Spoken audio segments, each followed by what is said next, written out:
Good morning everyone, welcome to knowledge account. আমরা দেখবো 21 March 2025 daily current affairs, তার সাথে সাথে রিলেটেড স্ট্র্যাটেজিগুলো। আজকে তোমাদের এটার পরে জিকে অনুশীলন ফ্রি কোর্সের যেরকম তোমাদের 10টা 30 থেকে ক্লাস থাকে সেটা থাকবে। ম্যাথের ক্লাস সব থাকবে, সোমবার থেকে হবে। ইংলিশ ক্লাসও বন্ধ। ডাব্লিউবিপি জিকে বুস্টার কেস স্টাডিতে হবে, আর রেলওয়ে সায়েন্স জিকে তোমাদের 7টা থেকে। যারা যারা এই সমস্ত ক্লাসগুলো নোটিফিকেশান ইউটিউব থেকে ঠিকঠাক পাচ্ছ না, টেলিগ্রাম চ্যানেলে একটু জয়েন করে নাও, ওখান থেকেও তোমাদের নোটিফিকেশান চলে আসবে। কারেন্ট অ্যাফেয়ার্সের A4 সাইজের পিডিএফ, ইয়ারলি বা মান্থলি, এগুলো তোমরা নলেজ অ্যাকাউন্ট অফিসিয়াল অ্যাপের ইবুক সেকশনে পাবে।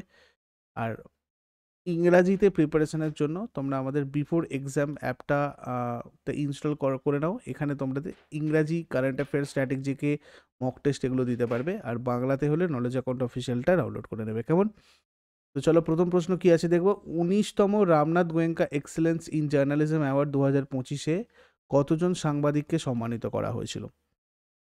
তো দেখো, এখানে মোট 27 জন সাংবাদিককে সম্মানিত করা হয়েছিল। আর একটা কথা, রেলওয়ে গ্রুপটির মক টেস্ট তোমাদের শনিবারে অর্থাৎ 22শে মার্চ 6টা 30 থেকে 8টা পর্যন্ত চলবে। তার অ্যানালিসিসটার 8টা 15 থেকে 9টা 15। তোমরা এটা নলেজ অ্যাকাউন্ট অফিসিয়াল অ্যাপেই দিতে পারবে। যারা নতুন রয়েছো, আমাদের একটা হোয়াটসঅ্যাপ গ্রুপ রয়েছে, তোমরা টেলিগ্রামের লিঙ্কটা পেয়ে যাবে, ওখানে জয়েন করে নাও। ওখানে গিয়ে তোমরা গাইডেন্স পেয়ে যাবে কীভাবে কি মক টেস্ট দিতে হবে না দিতে হবে। আর রেলওয়ে গ্রুপ ডি ব্যাচে জয়েন করার জন্য এই নাম্বারে যোগাযোগ করে নাও তোমরা, হোয়াটসঅ্যাপ অথবা কল করে। দেখো, রাষ্ট্রপতি দ্রৌপদী মুর্মু 19তম Ramnath Goenka excellence in journalism award 2025-এর প্রধান অতিথি ছিলেন। এটা ইম্পর্টেন্ট, মনে রাখবে। এখানে 1 লক্ষ টাকা প্রদান করা হয়, তার সাথে ট্রফি। আর এই পুরস্কারটা প্রিন্ট, ডিজিটাল, ব্রডকাস্ট সাংবাদিকতায় সাংবাদিকদের সম্মানিত করে।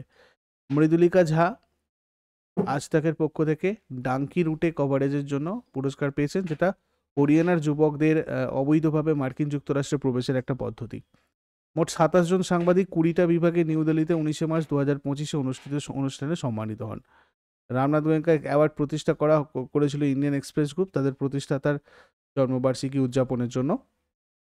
Ramnath Goenka excellence in journalism award, এটা সাংবাদিকতার ক্ষেত্রে ভারতের একটা পুরস্কার, অন্যতম পুরস্কার। 2006 সাল থেকে এটা স্টার্ট হয়েছে। আর সাংবাদিকতার পাশাপাশি সম্প্রচার সাংবাদিকতার জন্য দেওয়া হয়, মানে মুদ্রণ সাংবাদিকতার পাশাপাশি সম্প্রচার সাংবাদিকতার জন্য এটা দেওয়া হয়।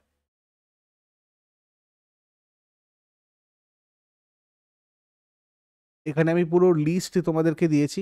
মৃদুলিকা যা হিন্দিতে, জিসা এলিজাবেথ রিজনাল ল্যাঙ্গুয়েজে, এনভায়রনমেন্ট, সায়েন্টিফিক অ্যান্ড টেকনোলজি রিপোর্টিংয়ে Shivkumar Tripathi, uncovering invisible India Satya Sundar Barik, টুয়েস Mitra business and economic journalism reporting on politics and government Maitri Porecha, Sahab Ali Amarnath Kashyap sports জার্নালিজমে, নিহাল এপি কোশি মহেন্দ্র সিং মানরাল, মিহির ওয়াসাবদা ইনভেস্টিগেটিভ জার্নালিজমে, শুভজিৎ রায় ফিচার রাইটিংয়ে, Nilesh Christopher foreign correspondent covering ইন্ডিয়াতে, Jeet Mashru Samita Pal, Prakash Kardaley memorial award for civic journalism, P Ravi Kumar photo journalism. আর এখানে আর Venkat Chalapathy non fiction books, তার এই বইটার জন্য স্বদেশী স্টিম, ও Chidambaram Pillai and the battle against the British maritime empire. ব্রডকাস্টের দিক থেকে দেখতে গেলে Siddhant Mohan Hindi, Mandar Ganjari regional language, Joel Michael, Rohini Krishnamurthy environment, scientific and technology reporting, uncovering India invisible Vishnukant Tiwari, Athar বরং, reporting on politics and government Ashutosh Mishra, sports journalism Tejas Baidya, এনাকি Rajbanshi, investigative reporting অনুরাগ দাড়ি। Next, প্রধানমন্ত্রী Narendra Modi new দিল্লিতে রাইসিনা dialogue 2025-এর 10th addition উদ্বোধন করেছেন। এটা থিম কি ছিল 2025-এর? তো দেখো, এটার থিম ছিল কালচক্র, পিপল, পিস অ্যান্ড প্ল্যানেট। এর প্রধান অতিথি ছিলেন নিউজিল্যান্ডের প্রধানমন্ত্রী ক্রিস্টোফার লুকসন। আর এবছরের থিম ছিল কালচক্র, পিপল, পিস অ্যান্ড প্ল্যানেট। ঠিক আছে, থিমটা একটু মনে রাখতে পারো তোমরা। রাইসিনা ডায়ালগ, এটা হচ্ছে তোমার ভূ রাজনীতি, ভূ অর্থনীতি বিষয়ক ভারতের প্রধান সম্মেলন, যেটা বৈশ্বিক সম্প্রদায়ের মুখোমুখি হওয়া সবচেয়ে চ্যালেঞ্জিং সমস্যাগুলো সমাধান করতে প্রতিশ্রুতিবদ্ধ। তারপরে প্রধানমন্ত্রীর ইন্টার্নশিপ প্রকল্পের জন্য মোবাইল অ্যাপ চালু করেছে? এটা নির্মলা সীতারামন করেছে। 2024-25 সালের কেন্দ্রীয় বাজেটে এটা ঘোষিত হয়েছিল যে প্রধানমন্ত্রী ইন্টার্নশিপ প্রকল্পের ব্যাপারটা, যেখানে আগামী 5 বছরে টপ 500টা যে কোম্পানি রয়েছে তাদের 1 কোটি ইউথকে ইন্টার্নশিপ প্রদান করা হবে। তো সেটার জন্য এই অ্যাপটা করেছে আর কি, সেটাকে পরিচালনা করার জন্য। স্কচ অ্যাওয়ার্ড 2025-এ কোন কোম্পানি দুটো গোল্ড অ্যাওয়ার্ড জিতেছে? মুথুট মাইক্রোফিন জিতে সেটা।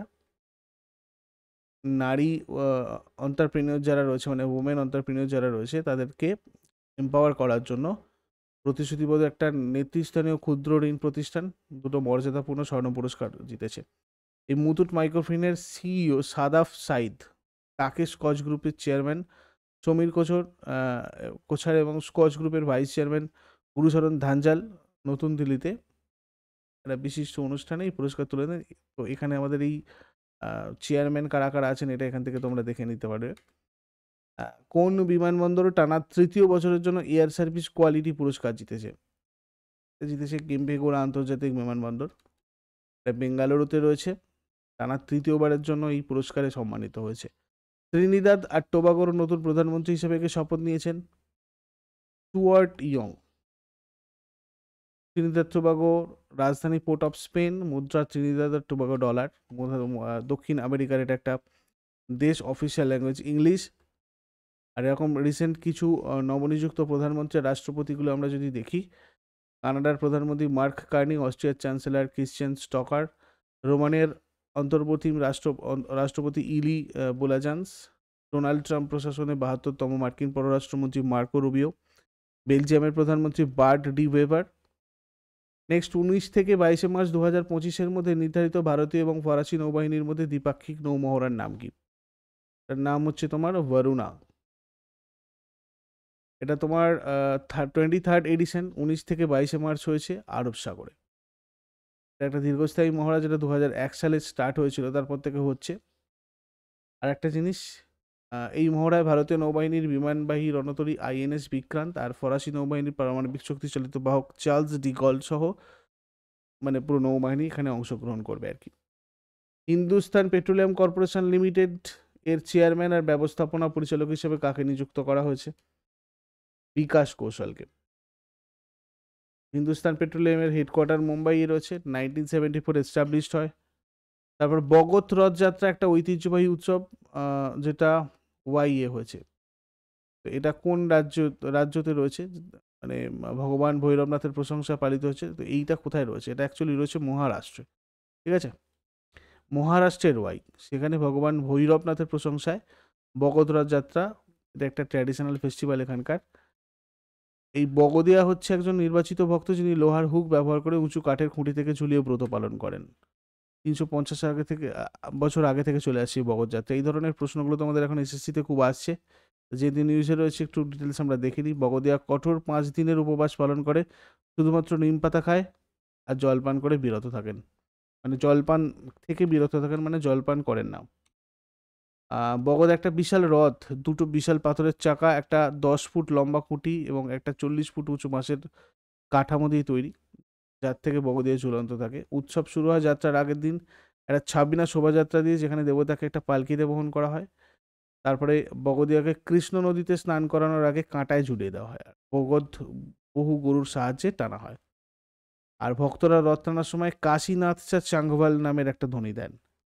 তারপরে কোন শহরের পুলিশ বাহিনী ইভটিজিং প্রতিরোধে শিষ্টাচার স্কোয়াড চালু করেছে? এটা করেছে দিল্লি। মহিলাদের নিরাপত্তা জোরদার করতে এটা করেছে দিল্লি পুলিশ। আগের দিনের হোমওয়ার্কগুলো দেখে নাও। বালগঙ্গাধর তিলক মারাঠিতে চালু করেছিলেন কেশরী। জাতীয় ভোটার দিবস পালন করা হয় 25 জানুয়ারি। আর আজকে তোমাদের জন্য প্রশ্ন থাকবে, 2011 সালের আদমশুমারি অনুসারে ভারতের সবচেয়ে কম জনবহুল রাজ্য কোনটা, আর কে ভারতের প্রধান নির্বাচন কমিশনারকে নিয়োগ করেন? শেষকালে কমেন্টে জানাও। চট করে আগের দিনের গুলো কুইক রিভাইজ করে নেবো। যারা যারা লাইভ বেরোচ্ছে অ্যান্সার করো। 20 মার্চ 2025-এর ফার্স্ট কোয়েশ্চেন ছিল, রাজীব যুব বিকাশম স্কিমটা কোন রাজ্য সরকার চালু করেছে? তেলেঙ্গানা। 2025 সালের মার্চ মাসের হিসাবে পশ্চিমবঙ্গে একশৃঙ্গ গন্ডারের সংখ্যা কত? বেড়েছে, 392। ভারত আর বাংলাদেশের মধ্যে অনুষ্ঠিত বঙ্গোপসাগর 2025 মহড়ায় কোন ভারতীয় নৌবাহিনীর জাহাজ অংশগ্রহণ করেছিল? আইএনএস রণবীর। 2025 সালের কবাডি বিশ্বকাপের দ্বিতীয় সংস্করণ কোথায় অনুষ্ঠিত হচ্ছে? ইংল্যান্ড। রায়পুরের শহীদ বীর নারায়ণ সিং আন্তর্জাতিক স্টেডিয়াম ওয়েস্ট ইন্ডিজ মাস্টার্সকে 6 উইকেটে হারিয়ে ইন্ডিয়া মাস্টার্স প্রথম আন্তর্জাতিক মাস্টার লিগ টি20 শিরোপা জিতেছে। এই বিজয়ী দল ইন্ডিয়া মাস্টার্সের অধিনায়ক কে ছিলেন? সচিন টেন্ডুলকার। 2025 সালে বিশেষ অলিম্পিক বিশ্ব শীতকালীন গেমসে ভারতীয় ক্রীড়াবিদরা মোট কতগুলো পদক জিতেছেন? 33টা পদক জিতেছেন। মহারাষ্ট্র সরকার কোন জেলায় ছত্রপতি শিবাজী মহারাজের প্রথম মন্দির উদ্বোধন করেছে? থানে। উত্তরবঙ্গের রাজবংশী আর পলিয়া সম্প্রদায়ের দ্বারা প্রধানত অনুশীলিত ঐতিহ্যবাহী মুখোশধারী নৃত্য কোনটা? গমিরা। পূর্ব ভারতের প্রথম জ্যোতির্বিজ্ঞান পর্যবেক্ষণাগারটা পশ্চিমবঙ্গের কোন জেলায় উদ্বোধন করা হয়েছে? পুরুলিয়া। কোন বেসরকারি ব্যাংক পণ্য আর পরিষেবা মানে জিএসটি প্রদানের সুবিধা চালু করেছে? রিসেন্টলি এটা করেছে ইয়েস ব্যাংক। এগুলো ছিল তোমাদের আগের দিনের প্রশ্ন। ইউজফুল বলে মনে হলে লাইক করো, শেয়ার করো, কমেন্ট করে ফিডব্যাক জানাও। আর প্রতিদিন সকাল 6টার সময় ডেইলি কারেন্ট অ্যাফেয়ার্স আপডেটের জন্য নলেজ অ্যাকাউন্টকে সাবস্ক্রাইব করে বেল আইকন প্রেস করে অলে ক্লিক করে নাও। Thank you so much. Take care, have a great day.